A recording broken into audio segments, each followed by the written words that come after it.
the methods of improving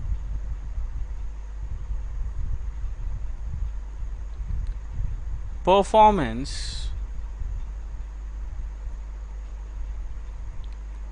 of a gas turbine plant.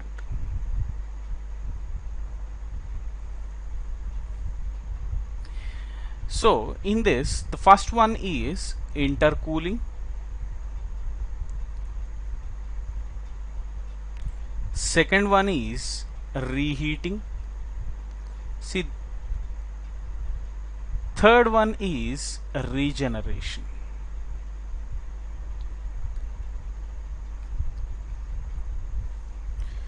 So these three are very important conditions which we need to consider. So in order to learn about these in detail, so first of all what we need to know is what is this intercooling. So intercooling means this is employed between two compressors. So this will be just like a heat exchanger which will be employed between the two compressors, or when it comes to gas turbines we will be using only two compressors, but in some cases if you go for air compressors, so there you will have multiple compressors where this intercooling is also an important condition. Then reheating, so this reheating is employed in between two turbines. This also is just like a heat exchanger or some additional heat addition device, so that we will be using. Then the third one is regeneration.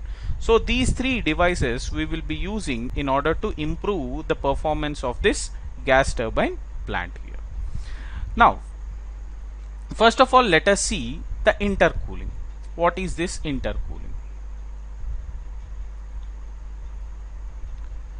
So to consider this intercooling, as I earlier told you that this is employed in between two compressors. So the reason why we are going for two compressors here is in order to get a higher pressure ratio. Excuse me. In order to get a higher pressure ratio, we are going to use two compressors, because we can't directly compress excuse me, air from 1 bar to some 60 bar or 70 bar using a single compressor. So if we have to compress the air from 1 bar to 60 bar or 70 bar, the pressure ratio should be 60 or 70, which is not possible for any compressor. So what we need to do is we need to go for compression by stages. So that's why we need to go for multi-stage compression.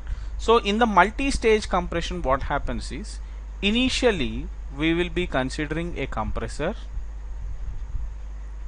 like this. So this compressor we call it as low pressure compressor, LPC, let us say. So into this low pressure compressor air enters at condition 1 and then gets compressed and comes out at condition 2, let us say. Now this air enters into a device called intercooler here.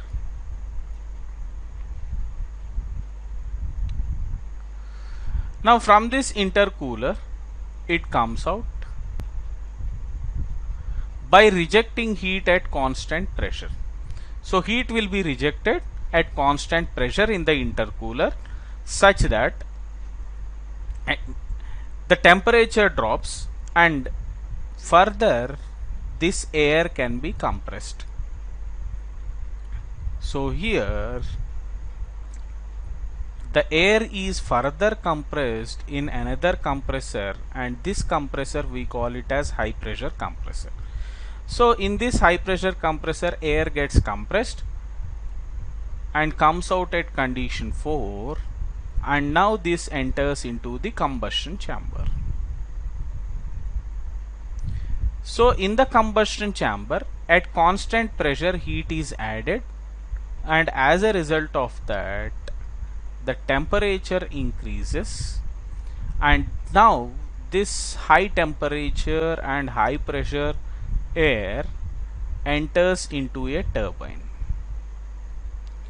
Now this enters into a turbine where expansion of the air takes place, and this comes out at condition 6. See, the output that we are going to get from the turbine, we call it as the gross work output or work developed by the turbine. So this turbine has to supply certain amount of work input to both the compressors. So therefore the net work output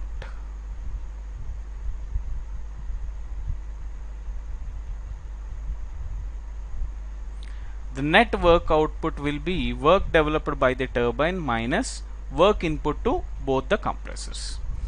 Now here, if I draw the TS diagram, here for this particular case, process 1 to 2 is isentropic compression, let us assume. Then 2 to 3 is constant pressure heat rejection. So constant pressure heat rejection, it comes down like this. Then 3 to 4 is isentropic compression again.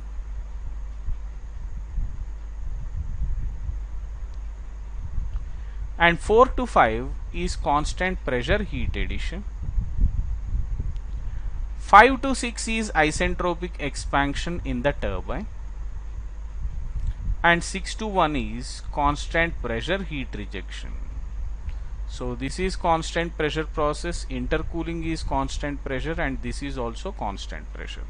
So if we want, we can close this by using a heat exchanger, and we can assume this as a closed cycle plant also.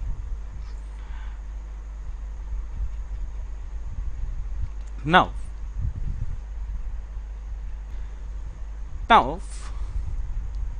let us take the work input to the low pressure compressor. This work input to the low pressure compressor is H2 minus H1. This is the ideal work input. Then work input to the high pressure compressor, the ideal work input will be H4 minus H3. Then the work developed by the turbine ideal will be H5 minus H6. So this is work developed by the turbine. Now here, as I told you earlier, as we are using two compressors, the overall pressure ratio is increasing. As a result of overall pressure ratio increase, so there will be increase in the gross work output compared to that of Brayton cycle. So the gross work output increases, but as we are using two compressors in order to get higher pressure ratio, the net work output may slightly be more than the Brayton cycle, but the heat supplied is increasing compared to the Brayton cycle. If you use a normal Brayton cycle, what happens is, if we use normal Brayton cycle,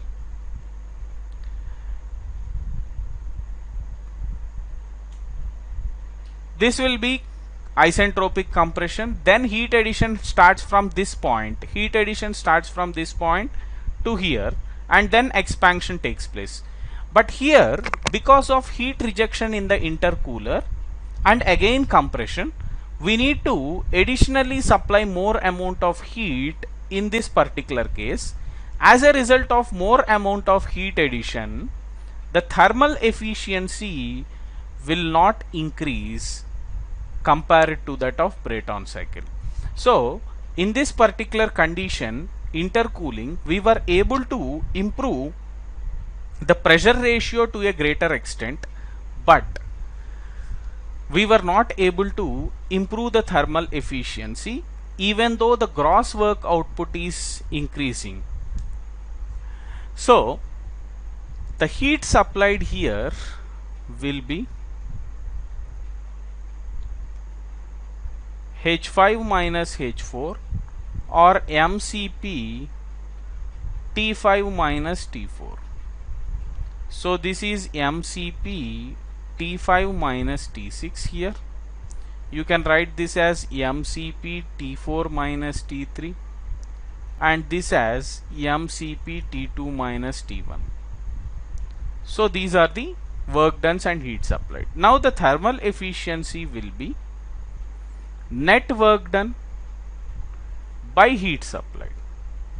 So net work done will be work developed by the turbine minus of work input to the low pressure compressor as well as work input to the high pressure compressor.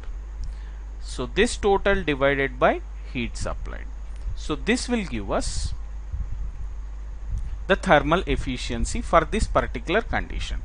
See here the gross work output is increasing due to intercooling, but thermal efficiency is decreasing compared to that of Brayton cycle. The reason is that heat supplied is more than the Brayton cycle heat supplied. So that's the reason thermal efficiency decreases in this particular case. Now here we need to learn one important thing called perfect intercooling. So what do we mean by this perfect intercooling? Let us see. So when we come across this perfect intercooling,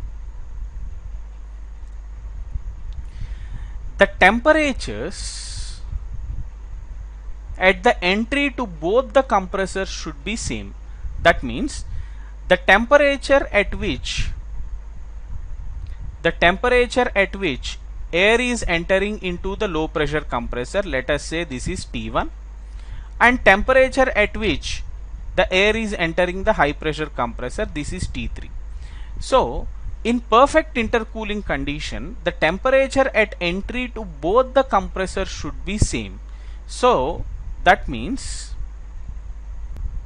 T1 must be equal to T3 when we talk about perfect intercooling. So in order to have this perfect intercooling, the pressure ratios in both the compressors should be same. So that means the pressure ratio in the first compressor is P2 by P1. This will be equal to, see, pressure ratio in low pressure compressor is P2 by P1, whereas pressure ratio in the high pressure compressor is P4 by P3. So for perfect intercooling, the pressure ratio in both the compressors should be same. That means, as we know that process 223 is constant pressure intercooling, at constant pressure intercooling takes place. So P2 must be equal to P3. So when P2 is equal to P3, then this will be under root of P1 P4.